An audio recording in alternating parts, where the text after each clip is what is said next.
LDFിന്റെ അരുവിക്കര തെരഞ്ഞെടുപ്പ് കൺവെൻഷൻ നാളെ നടക്കും. പ്രതിപക്ഷ നേതാവ് VS അച്യുതാനന്ദനെ പങ്കെടുപ്പിക്കാത്തതിനെ തുടർന്ന് വിവാദമായതാണ് നാളത്തെ യോഗം. VSന്റെ അസാന്നിധ്യം കൊണ്ട് ശ്രദ്ധേയമായ LDFിന്റെ തെരഞ്ഞെടുപ്പ് കൺവെൻഷൻ നാളെ നടക്കും. വൈകിട്ട് 4 മണിക്ക് ആര്യനാട് VK ഓഡിറ്റോറിയത്തിലാണ് കൺവെൻഷൻ. CPIM സംസ്ഥാന സെക്രട്ടറി കോടിയേരി ബാലകൃഷ്ണൻ കൺവെൻഷൻ ഉദ്ഘാടനം ചെയ്യും. C. Divakaran, Mathew T Thomas, Uzhavoor Vijayan, Scaria Thomas, Kadannappally Ramachandran തുടങ്ങിയ ഘടകകക്ഷി നേതാക്കളും കൺവെൻഷനിൽ പങ്കെടുക്കും.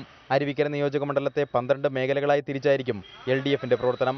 5, 6, 7 തീയതികൾ കൊണ്ട് മേഖലാ സമ്മേളനങ്ങൾ പൂർത്തിയാക്കും. ലോക്കൽ അടിസ്ഥാനത്തിലുള്ള 12 മേഖലകളായി തിരിച്ചുകൊണ്ടാണ് ഞങ്ങൾ ഈ പ്രവർത്തനം സംഘടിപ്പിക്കുന്നത്. ഈ 12 മേഖലകളുടെയും സമ്മേളനങ്ങൾ കമ്മിറ്റികൾ ഇതിനകം ചേർന്നിട്ടുണ്ട്. 153 ബൂത്തുകളുടെയും LDF കമ്മിറ്റികൾ ഇതിനകം ചേർന്നിട്ടുണ്ട്. വിവാദ വിഷയങ്ങൾക്കൊപ്പം പ്രാദേശികമായ വികസന പ്രശ്നങ്ങളും പ്രചരണത്തിൽ ഉയർത്തിക്കൊണ്ടുവരാനാണ് LDFിന്റെ നീക്കം. തുടക്കം ഗംഭീരമാക്കാൻ ഇടതുമുന്നണി ഒരുങ്ങിക്കഴിഞ്ഞു.